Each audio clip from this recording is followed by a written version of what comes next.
Actually, the leap of faith, to give it the memorable name that Søren Kierkegaard bestowed upon it, is an imposture. As he himself pointed out, it is not a leap that can be made once and for all. It is a leap that has to go on and on being performed in spite of mounting evidence to the contrary. This effort is actually too much for the human mind and leads to delusions and manias. Religion understands perfectly well that the leap is subject to sharply diminishing returns, which is why it often doesn't in fact rely on faith at all, but instead corrupts faith and insults reason.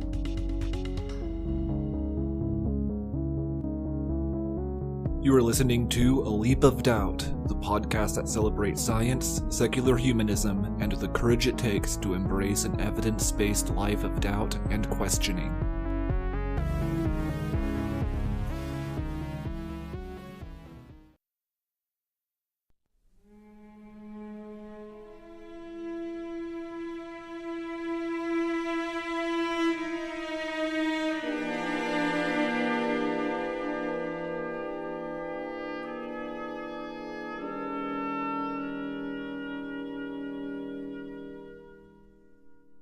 Hello and welcome to another interesting episode of A Leap of Doubt, the podcast that celebrates questioning, curiosity, and free inquiry, because the only thing anyone should not doubt is one's own capacity and ability to doubt, to change one's mind in light of new evidence or knowledge newly learned.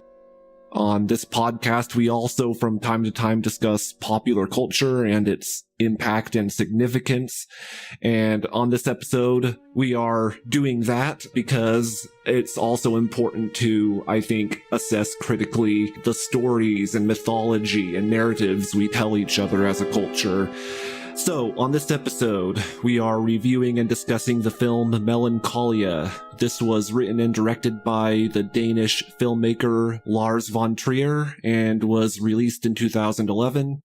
Joining me for this discussion is my friend from Denmark, from the same neck of the woods as von Trier himself, Niels Nothdurft. Welcome, Niels, and I hope I pronounced your name correctly. Close enough. Close enough for an American, anyway. Yeah. As I said, the movie we are discussing is Melancholia, and this movie is interesting in many ways. For one, it's kind of a two-sided story.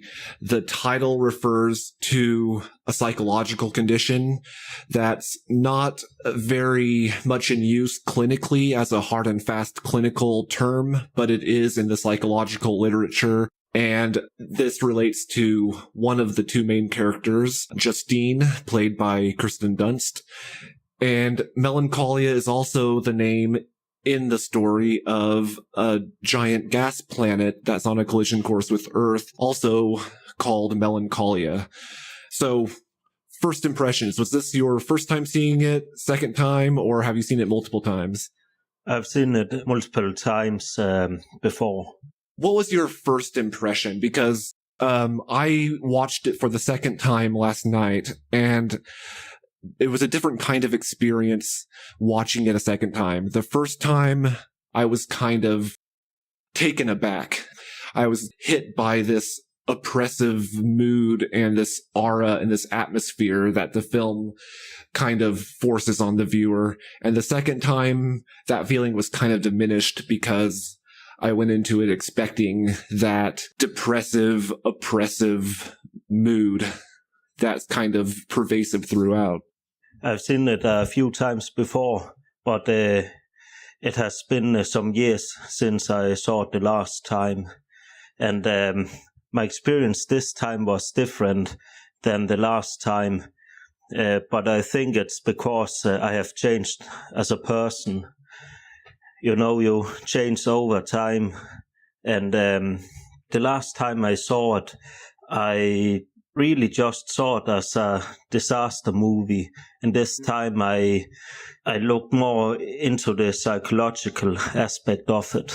On one level, it is a disaster movie, but it's a disaster movie about two different kinds of disasters that kind of coincide with each other. One is very physical and one is very personal. Yeah, you can put it that way. The story follows the lives over a course of a short period of time of two sisters, Claire and Justine. And Justine, as we mentioned, is played by Kirsten Dunst. Claire is played by Charlotte Gainsbourg. Two very different personalities. Claire is somebody who is part of a wealthy family. Well, her husband is wealthy. She lives a very structured life, very comfortable, very ritualized, and she lives with a sense of security that gives her a false sense of power and control over her life and the lives of her friends and family. She feels very much in control, yet at the same time, she wants to hold on to that control, and she's anxious to do so. Justine, on the other hand, is kind of outside that world, but in the beginning of the movie is marrying her fiancé, and she goes to a wedding party at her sister Claire's mansion.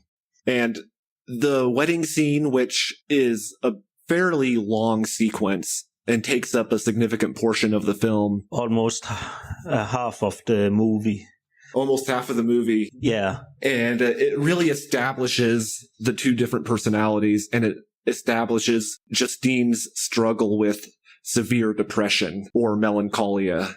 The DSM defines it as one form of depression that is, quote, qualitatively different from the sadness experienced during bereavement, unquote.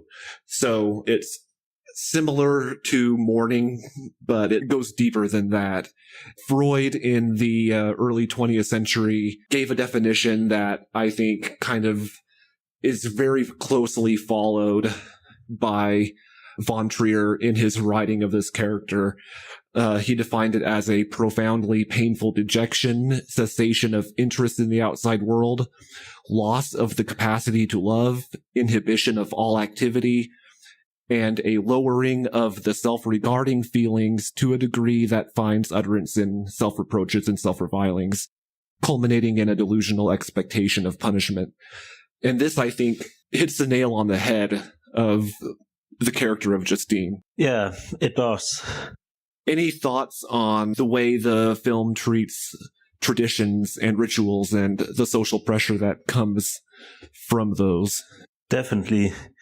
Yeah, you can see that the wedding they have is full of traditions, and you can see how the people at the wedding, they expect Justine to follow the traditions, and that she is happy about the wedding. Her brother-in-law, John, confronts her and demands that she be happy. Yes, he talks about the agreement that she has to be happy. And then she puts on a fake smile and then says, thank you for the wedding. But you can clearly see how she's faking it. You'd better be goddamn happy. Yes, I should be. I really should be. Do you have any idea how much this party cost me? A ballpark figure. No. I don't. Should I? Yes, I think you should. A great deal of money. A huge amount of money. In fact, for most people, an arm and a leg. I hope you feel it's well spent. Well, that depends on whether or not we have a deal. A deal? Yes, a deal. That you be happy.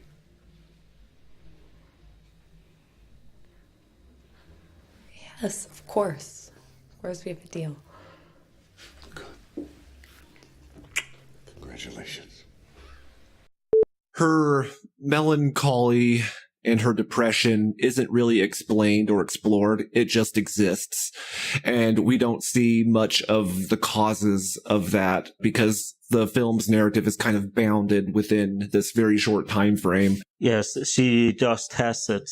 Then again, you can see how she is getting worse during the wedding, as the pressure builds up.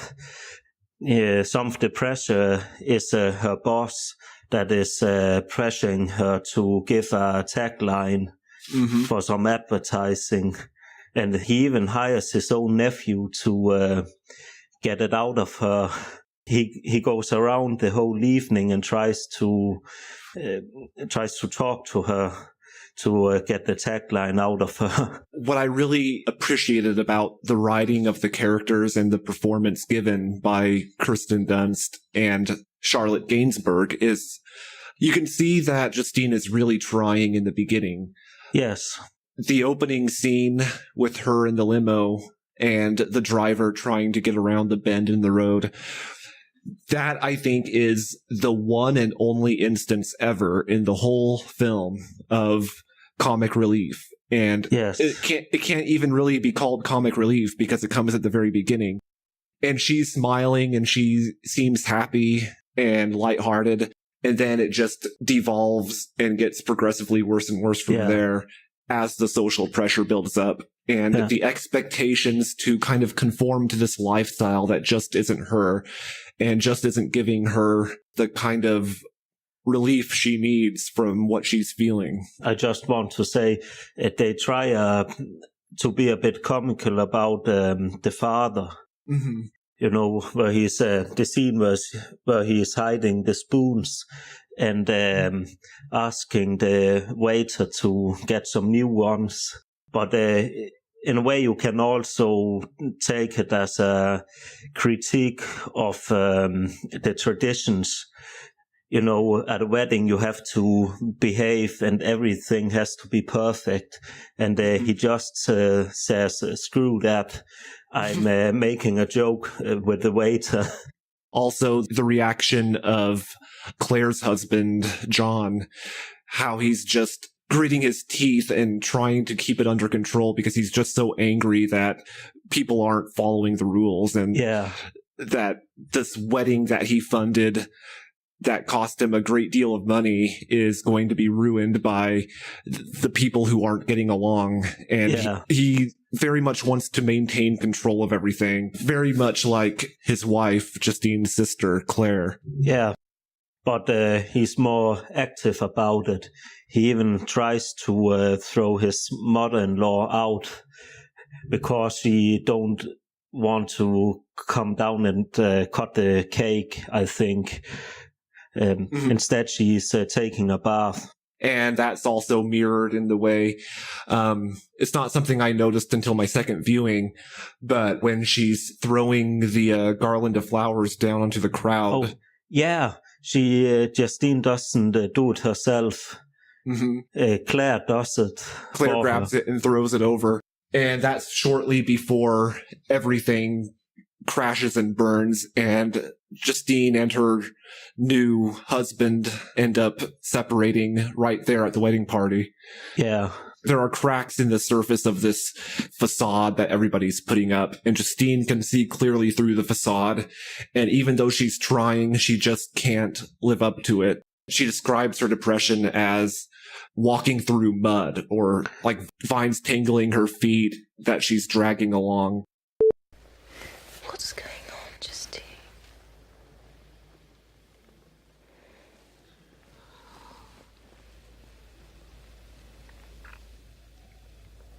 I'm trudging through this gray, woolly yarn. It's clinging to my legs. It's really heavy to drag along.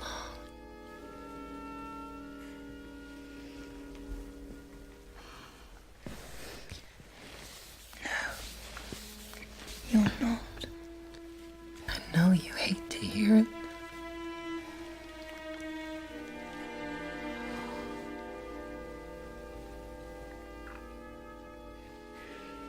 Don't say a word to Michael. You think I'm stupid? Yeah, you even see a scene in the intro where she's walking through some vines, and she's stuck. The intro, by the way, summarizes the movie before it begins. So you already know that the world will end before it starts. I think that's a really interesting creative move on the part of von Trier. Yes, and I would say it makes the story work better because you don't have the the expectation in other catastrophe movies. You wait to see if the main cast they will survive the movie, but here you already know that they are going to die, so you don't focus on their survival. Instead, you can look at the characters. The movie is about their reaction to imminent death. Yeah, exactly. I think so as well. Speaking of the disaster or apocalypse itself, the crashing of the planet Melancholia into Earth precipitates the change over time of the two sisters' personalities. And there's a very interesting inversion of personality, yes, where Claire, who's used to being in control and fully embracing this facade of the socialite, with all the rituals that go along with that, she's suddenly facing complete loss of control over her destiny and that of everybody else. Whereas Justine suddenly finds peace and yes, freedom from her depression. Yeah, you can see it's in the second part. You can see how Claire she starts to be a bit worried about Melancholia passing nearby. But as the planet approaches, she gets more and more nervous until it passes the first time. Then she lines a bit up, but then she finds out that it's coming back, and then she completely breaks down. Whereas Justine is completely calm about it. Yeah. And von Trier said that this story, and this aspect of the story in particular, was inspired by a therapy session he was in, because von Trier himself has experienced severe depression that he gets treatment for. And this film was kind of a way of him to express that. The making of this film was a therapeutic exercise in a way for him personally. It's a very personal film that came from a personal place. He talked about how his therapist mentioned that people who are severely depressed tend to be more calm in the face of catastrophe, because throughout their life, while living under this condition, they expect bad things to happen. Yeah. First of all, you can clearly see in the movie that he has had depression because in the way he treats it is spot on. With Justine, how she behaves. Von Trier has said that he based the character of Justine on himself. Oh, yeah, that's true. I read that somewhere in an interview, I think. The real disaster in this movie, I think, is not the collision and end of the planet. I think the real disaster is fear itself. The fear that Claire experiences and the fear that Justine is able to escape from in the end, while her sister is not. And that's very interesting to me because Claire is, of course, played by Charlotte Gainsbourg, who played a very similar fear-driven woman in von Trier's previous film, Antichrist. Oh, yeah, I have seen it before, but it has been many years since I saw it last. Yeah, Antichrist is a movie primarily about fear and how it destroys the character played by Gainsbourg in that film. And Melancholia is the second movie in an informal trilogy that von Trier made, which is made up of Antichrist from 2009 and Nymphomaniac from 2013. And it forms a thematic trilogy that explores fear, grief, depression, various neuroses that can either make us or break us as humans depending on our reaction to it and the way we deal with it. Yeah. What were some instances of symbolism that you've noticed? I remember in your notes to me, you mentioned symbolism. Yeah, that's true. Throughout the movie, you have Melancholia, the planet. It's clearly a symbolism for depression. One of the ways they show it, it's a scene where Justine lies naked outside, and she bathes in the light of Melancholia. So can say that she's bathing in depression. In one way, I'm not sure quite how to interpret that scene. I'm not sure if that's a representation of depression or more of a calm sense of resolution at the prospect of having the world end. Yeah, that's a good question. You can probably interpret in different ways. But I think you're also right in saying that Melancholia, the planet, is also a representation of depression, because on the physical side, it signals the end of the world. Yeah, it swallows Earth. They mention that Earth is the only place in the universe with life, and then it gets swallowed by Melancholia. So there's the physical aspect of the world ending because of Melancholia, and then there's a personal aspect of a personal well-being ending, a personal life ending because of the effects of depression or melancholia. Yeah. At one point, Justine says, "The earth is evil. We don't need to grieve for it. Oh, yeah. Nobody will miss it. All life on earth is evil." And this is why she's at peace with the world ending. Yeah. The earth is evil. We don't need to grieve for it. What? Nobody will miss it.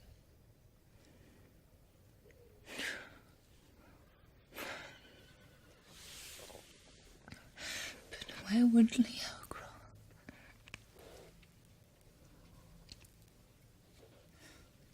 All I know is life on Earth is evil. There may be life somewhere else, but there isn't. In a sense, she's right. If Earth ended, nobody would miss it to our knowledge, because everybody who lives on Earth is dead. It should be perhaps if the ISS survives, and then the astronauts on there, they see the Earth getting destructed, then they would probably miss. But if every human died, there would be nobody around to miss it. Freud, in the paper I mentioned that he wrote in the early 20th century called Mourning and Melancholia, which was a paper he wrote in 1917, he talked about the difference between mourning and melancholia, where melancholia is this profoundly deep dejection and cessation of interest in the outside world and loss of any ability to love or be loved and inability to do even simple tasks like what we see with Justine, not being able to eat, bathe, or even walk properly. Yeah. The difference between mourning and melancholia, according to Freud and according to a lot of psychologists who have expanded on his work, is with mourning, there's a healing process. There is something to grieve for because something can be fixed. Yeah. In theory. With melancholy, the root of that feeling is something that can't be grieved for, can't be mourned for, because it's just a complete loss of hope in anything. And this is what Melancholia, the planet, signifies: complete loss of hope, nothing to grieve for, because there will be nobody to grieve. And it puts the viewer in a very psychologically interesting place. Because it does.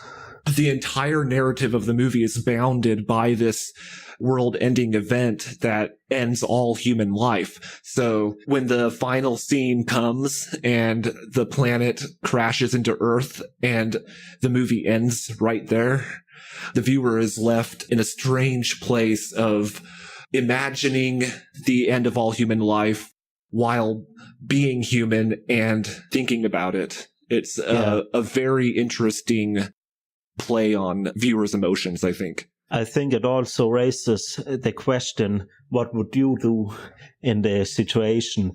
You can see how the characters take it.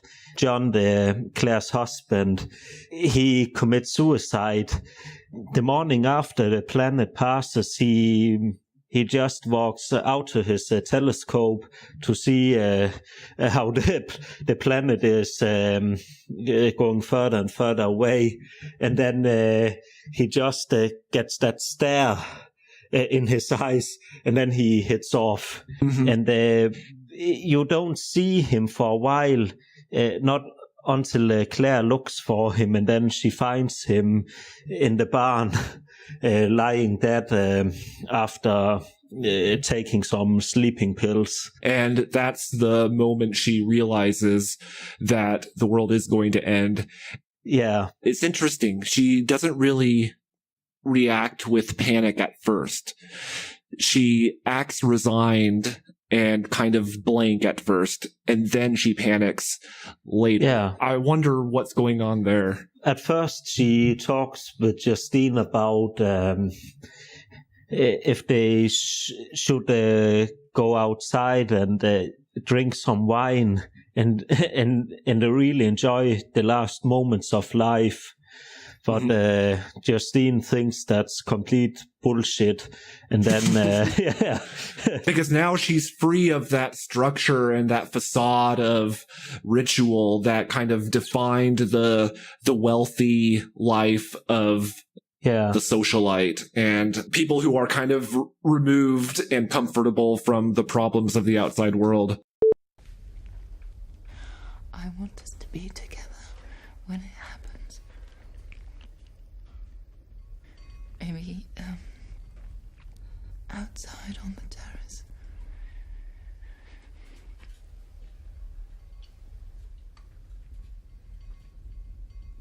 Help me, Justine.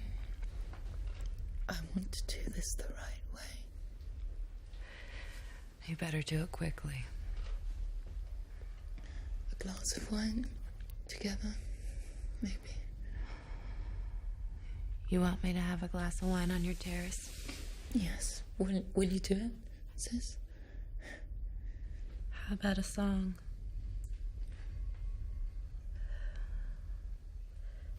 Beethoven's Ninth. Something like that. Maybe we could light some candles. You want us to gather on your terrace to sing a song, have a glass of wine. The three of us. Yes. That would make me happy.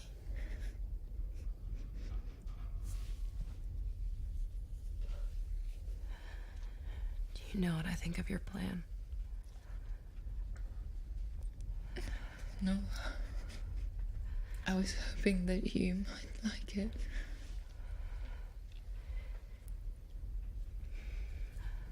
I think it's a piece of shit.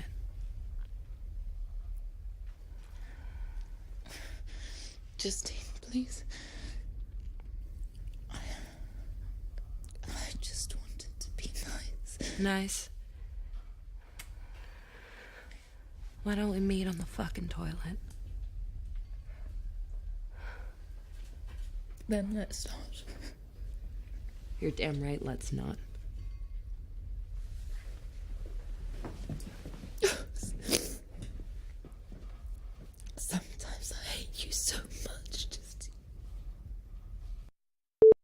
But it's also interesting because I think probably many people, they would get drunk and smoke some weed,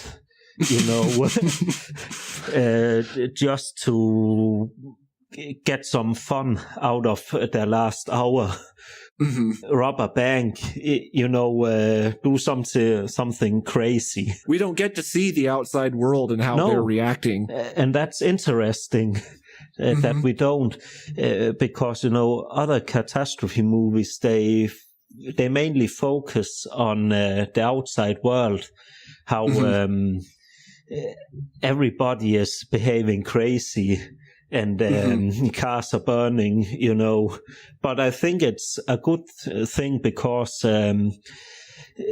it gives us the opportunity to look deep into the characters and how they react to it. We don't get distracted. Yeah, that's what I really appreciated about this movie as well. Justine's character even goes through a further evolution from, just this complete detachment and, well, she achieves peace and she achieves a sense of happiness even when she realizes and understands the world is going to end suddenly. But she also develops further as a person towards the end. She develops a certain kindness that she didn't have at first towards her sister and her nephew. Yeah, she takes action and she takes on responsibility because the nephew, he's of course frightened, and then she calms him down by telling him about the magic cave that can withstand everything. I'm afraid that the planet will hit us anyway.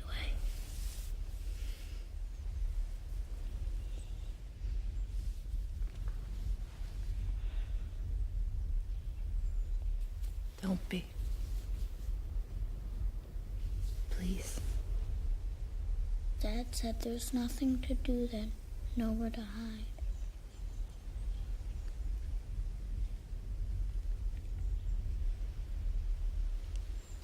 If your dad said that, then he's forgotten about something.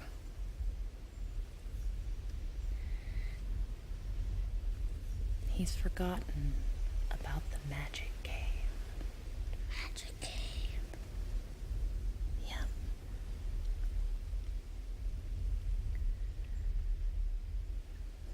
Is that something everybody can make? And Steelbreaker can.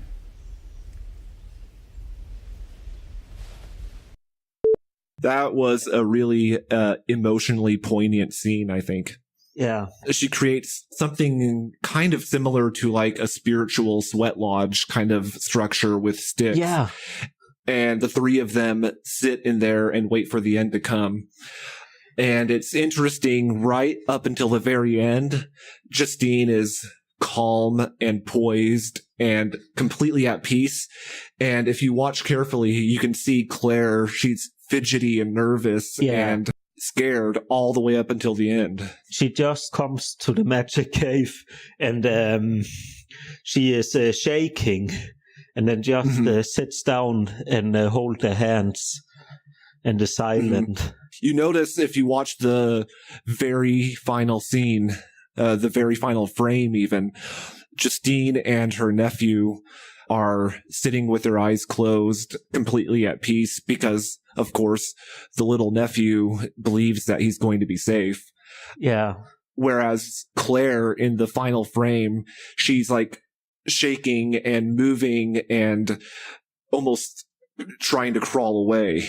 She even tried to do it earlier with the golf cart, where she tried to escape, but the cart broke down by the bridge that even the horses don't want to cross. That scene with the bridge, which earlier in the movie we also saw the horse unable to cross, that bridge is linked thematically and conceptually to the bridge in Antichrist, the previous von Trier movie, which I'm not sure if you remember that particular bridge scene. If you rewatch that movie, you'll immediately see the link between the bridge scenes. Oh, that's interesting. Because in Antichrist, Charlotte Gainsbourg's character is debilitated by the fear of the woods, and her therapist husband is trying to get her to overcome this fear, and she's trying to cross this bridge and is unable to, and he's trying to help her cross it. So that's echoed again with the horses unable to cross the bridge on this estate property. Yeah, because I found it was interesting. The horses don't want to cross the bridge, and the cart immediately broke down when she tried to cross it. So I thought it must have some meaning. But it, in a way, it also limits the world in the movie. You know, we talked about we don't see the outside world. You know what? That's something I never thought about. That's a really good point. Because if they could cross the bridge, then they would have a connection to the outside world, but they haven't. They can't cross it. So I guess in a sense, the movie Antichrist could be seen as a movie about trying to defeat fear by crossing over into something, and Melancholia is, okay, we're on the other side of this, kind of where we left off, the state of mind we left off from in the last movie, and we can't cross back now because of the same fear, but it's not fear of going somewhere new, it's fear of staying. Yeah, and it limits us in a way when we can't cross it. Speaking of that scene of Claire fleeing or trying to flee the property, I was going to mention that the one sequence within that scene is one that I consider to be the most powerful scene in the whole movie. And this might sound strange that I think this, but the scene where she starts running off on foot with her son in her arms, and it starts hailing. Yeah. And there's this moment where she just stops and falls onto the ground and rolls around on the ground, coming to this acceptance of the end. And I think that was an intensely powerful scene to me, and so well played. Yeah, I think it was well played as well. It also has some power to it. I haven't thought so much about that scene, but I can see what you mean. Are there any particular scenes that stand out to you as particularly powerful or important? I would say the ending, the idea with the magic cave.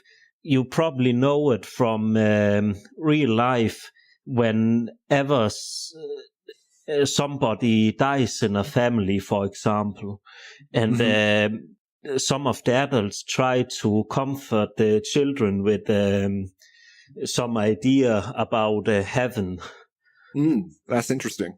Other fantasies just to comfort the child. And normally I think that it's bullshit that people try to comfort their children with, fantasies, because sooner or later they have to learn to live in the real world. And it can sound harsh, but you have to, come to grips with reality that people die, for example. And you can't go on to live in a fantasy. But the thing that I find interesting about the movie is the world is going to end in an hour or so.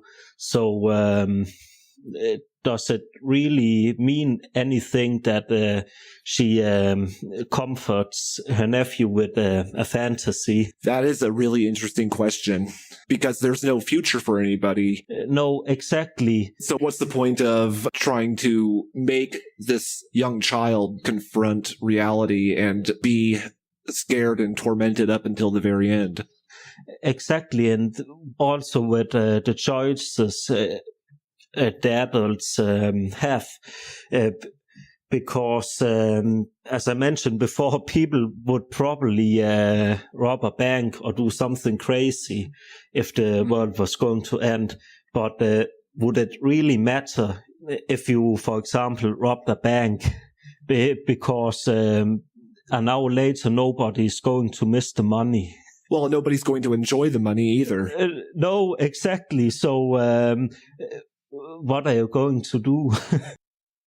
This movie is different in that a lot of post-apocalyptic narratives and stories about a world devastated by catastrophe or environmental collapse ease the loss by posing a premise of humans ending up being victorious over our annihilation and having some kind of existence afterward. This movie doesn't do that. Yeah, so some kind of salvation. In a way you could relate it to Christianity, with the salvation of Christ. As you mentioned, they have a theme about salvation in a way. Yeah, not here. No. It's just over for everybody, and there is no, according to this movie's internal story, there is no life anywhere else in the universe. No. The universe just becomes a place with no consciousness anywhere. Justine views this as a cleansing almost of the universe, of the evil of human existence. Yeah. Claire is just scared. This brings me to a point of a criticism I have of the movie. And before I bring up my own criticism, are there any aspects of the movie that you would criticize? I would say that I found it rather strange that they implied that she is a psychic. Yeah. They have a scene at the wedding where they are counting beans. And later she mentions something about there being 678 beans or something like that. And she says she knows things. Yeah, she knows things, and she knows we are alone. And but in a way, it also works because of the narrative about humans being alone in the universe. It's a way to make it believable. It's a way to establish that aspect of the story where exactly.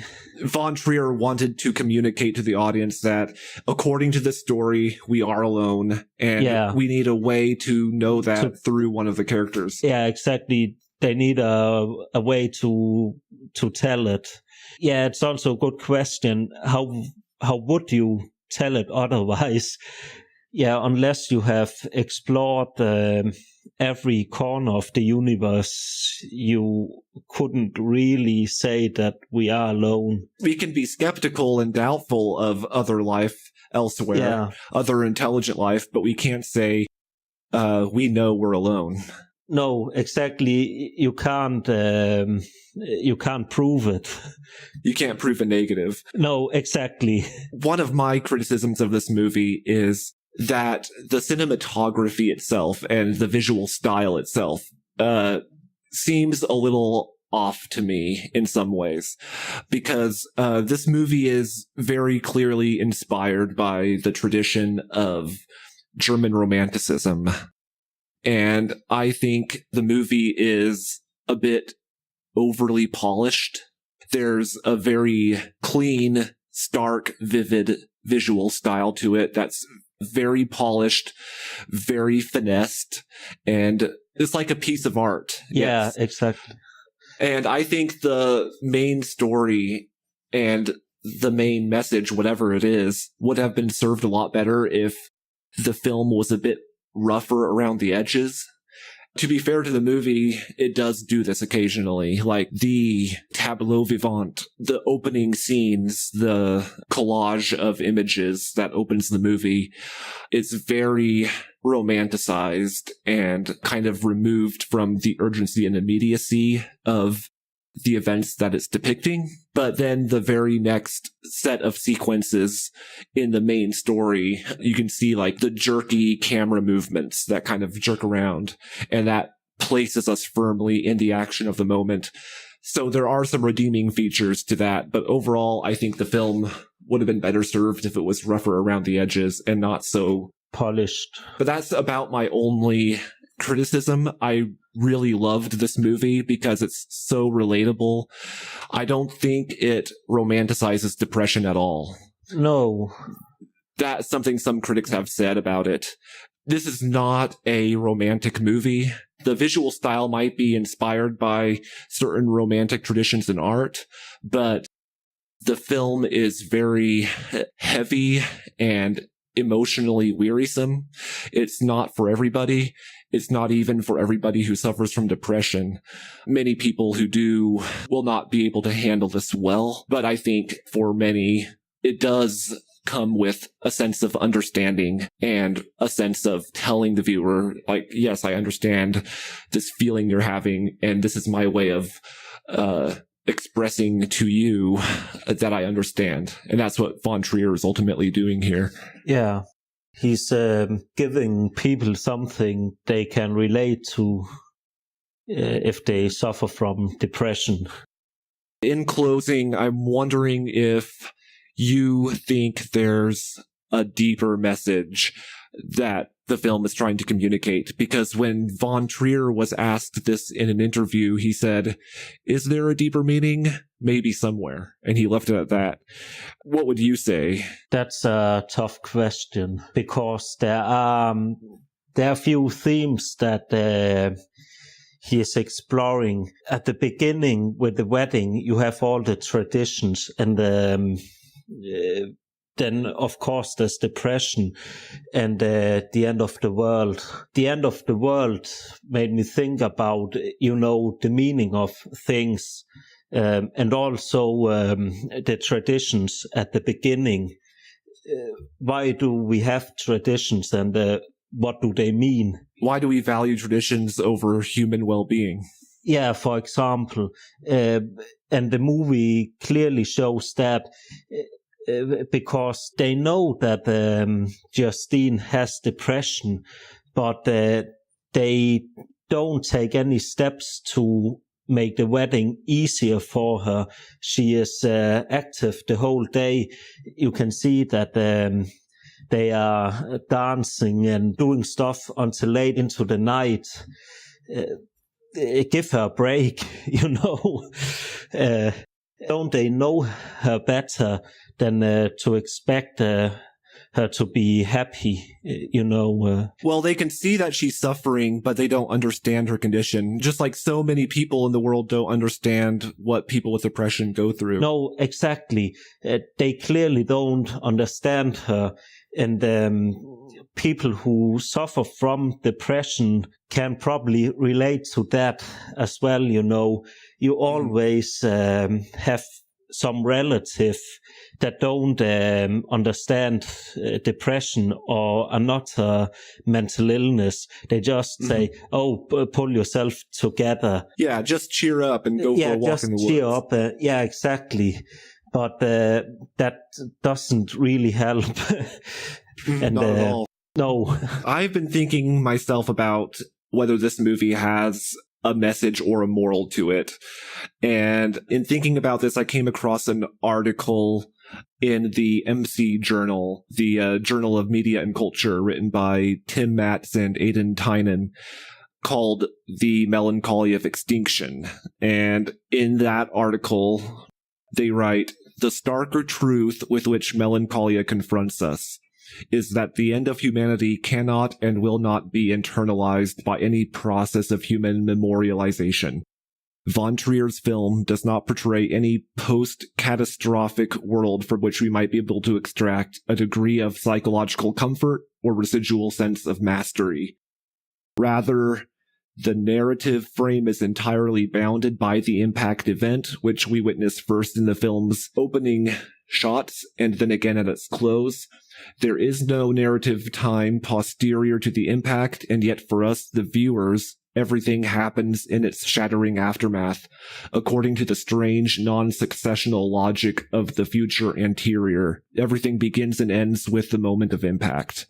This concept of beginning and ending and everything being bounded within the narrative that we're presented with, which we've touched on earlier in this discussion, I think that's part of the point, is to make viewers take stock of their immediate situation and at the same time, through that process, have a window into how they're going to face the rest of their life. Yeah. After we kind of come out of this story, we have the world before us. We have our life before us, something that these characters didn't have. And so our lives aren't bounded yet by a catastrophe that closes in on us beginning and end all around us. We have an opportunity to take stock of our lives and decide whether we're going to get help for ourselves if we need help, if we're going to help others if we see that others need help, that sort of thing. We can decide what we are going to do with our lives. We still can decide to do, we can do something. And he shows it in a way with Justine. She has hit the bottom, and then she takes action, and she, you can say, she creates her own happiness. She takes control of her life, in a sense.